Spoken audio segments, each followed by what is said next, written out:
Halo, assalamualaikum ana ustazah. Sobahul khair, kaifa halukum. Semoga ana ustazah dalam keadaan sehat walafiat ya nak. Tetap semangat belajarnya. Oke, sebelum kita memulai pembelajaran hari ini, ana ustazah jangan lupa baca doa terlebih dahulu ya nak. Oke anak ustazah, kita lanjutkan ya nak ya pada pembelajaran tematik tema 4, subtema 3 pada pembelajaran ke-6. Nah, di sini kita akan membaca teks mengenai wabah demam berdarah. Untuk itu anak ustazah silakan disimak baik-baik buku tematiknya dan mari kita baca bersama ya nak ya. Ayah Dayu terserang demam berdarah, tubuhnya demam tinggi dan menggigil kedinginan.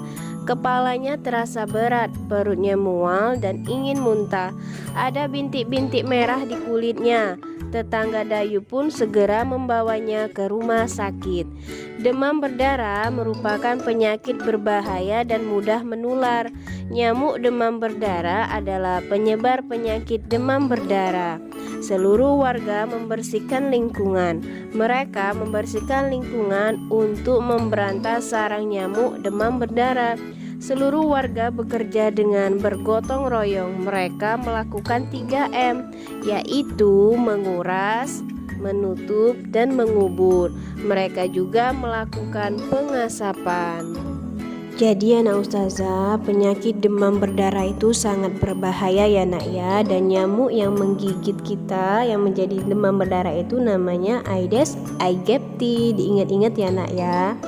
Nah anak ustazah, setelah kita membaca teks wacana mengenai wabah demam berdarah, sekarang tugas anak ustazah silakan dijawab pertanyaan berikut ini dari nomor 1 sampai dengan nomor 5 sesuai dengan teks yang telah kita baca. Kemudian garis bawahi anak ya kalimat yang menunjukkan kewajiban pada teks bacaan wabah demam berdarah. Oke, di garis bawahi saja ya nak ya.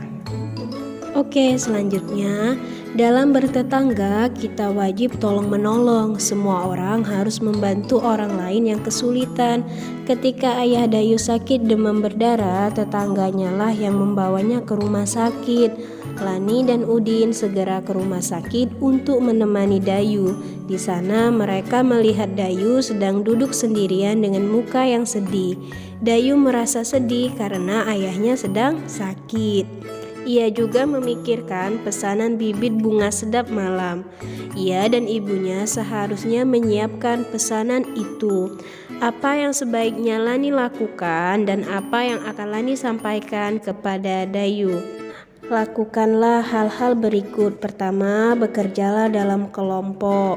Kedua, buatlah perkiraan rencana yang akan Lani lakukan.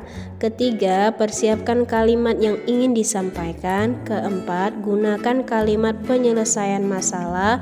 Kelima, peragakan bersama teman-temanmu. Nah, dari poin 1 sampai 5 ini tidak perlu dilakukan ya nak ya, karena ini praktek langsung ke depan kelas bersama teman-teman. Jadi ini kita lewati saja. Oke, selanjutnya hari ini Dayu harus menyiapkan pesanan bibit bunga sedap malam.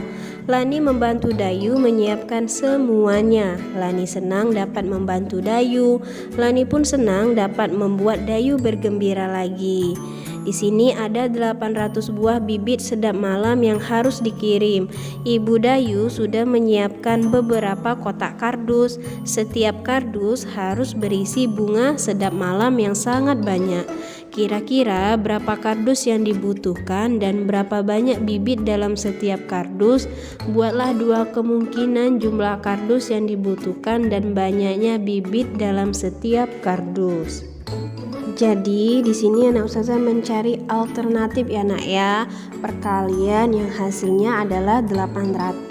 Jadi silakan dicari, tapi ustazah contohkan satu ya nak ya. Misalkan 800 itu sama dengan 8 dikali 100, maka hasilnya adalah 800. Jadi anak ustazah jangan pusing-pusing, cari kemungkinan perkalian yang hasilnya adalah 800 ya nak ya, yang hasilnya adalah 800. Nah yang satu itu coba silakan anak ustazah isi ya nak ya.